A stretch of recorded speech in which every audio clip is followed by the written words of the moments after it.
হ্যাঁ জান, এত তাড়াতাড়ি গেম আসতে পারলা, কি হয়েছে?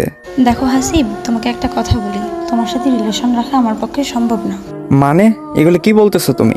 দেখো, আমি আসলে তোমার সাথে লুকোচুরির প্রেম আর করতে চাই না। আমি অন্য একজনকে ভালোবাসি। মানে কি বলতে চাচ্ছ তুমি? দেখো, তোমার কাছে একটা ভালো আইডি নাই, ভালো ড্রেস আপ নাই, ভালো গান কালেকশন নাই, কিচ্ছু নাই। আমি কেমনে তোমার সাথে রিলেশন করব? আর আমি যাকে ভালোবাসি তার কাছে অনেক কিছু আছে, ভালো আইডি আছে, ইভোগান ম্যাক্স আছে, অনেক অনেক গান কালেকশন আছে, সবই আছে। তার মানে তুমি বলতে চাচ্ছ আমার কাছে ভালো আইডি নেই বলে তুমি আমার সাথে রিলেশন করবা না? হ্যাঁ এটাই, এখন ভালো আইডি ছাড়া রিলেশন হয় না, বুঝছো? আর দাঁড়াও, আমি আমার বয়ফ্রেন্ডকে ডাকতেছি, দেখো ওর কাছে কি কি আছে। আচ্ছা ঠিক আছে, ডাকো। হ্যাঁ হ্যালো জান, কি অবস্থা তোমার? এই তো আলহামদুলিল্লাহ ভালো, তোমার কি অবস্থা জান? হ্যাঁ আমিও ভালো আছি। আরে জান, এই বট এটা কি? তোমারে বলছিলাম না ওই একটা ছেলের কথা, ওটাই এটা। ছি, তোমারও রুচি কেমন? এই 32-36 লেভেলের প্লেয়ারের সাথে তুমি রিলেশনে গেছো? ছি ভাই রে ভাই, এগুলো প্লেয়ার তো কোনো লেভেলেই নাই আমাদের। হ্যাঁ এটাই তো, আমি ওটা ডিরেক্ট বলে দিছি আমি ওর সাথে রিলেশন রাখতে পারবো না। এই তো জান, তুমি আমার লক্ষ্মীটির মতো একটা কাজ করছো।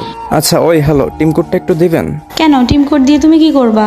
দেও দেও, দেখো আবার কি হিপহপ আইডি নিয়ে আসে নাকি। আচ্ছা ঠিক আছে, এই যে টিম কোড দিলাম। আচ্ছা একটু ওয়েট করো, আমি আসতেছি 1 মিনিট।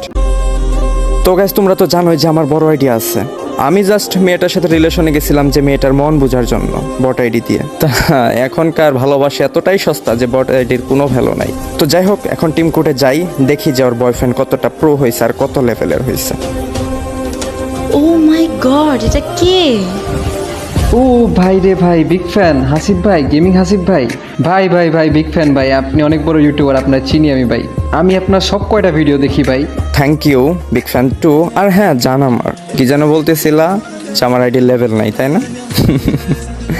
লল, তোমার মতো মাই আমার ফ্যান লিস্টে চুইলা থাকে, বুঝছো? হাসিব জান জান, প্লিজ আমার মাফ করে দাও, আমার মাফ করে দাও। আমি আসলে তোমার সাথে রিলেশনটা কন্টিনিউ করতে চাই। কোনো কথা বলবি না, তোর ওই মুখে আমার নাম উচ্চারণ করবি না, একদম না। প্লিজ জান, প্লিজ আমার মাফ করে দাও, আমি তোমার পায়ে পড়ি জান, প্লিজ। তোর মাপের গোষ্ঠী খিলাই। আর একটা কথা মনে রাখবি, তুই যার ফ্যান সে আমার follower. I think you are better understand.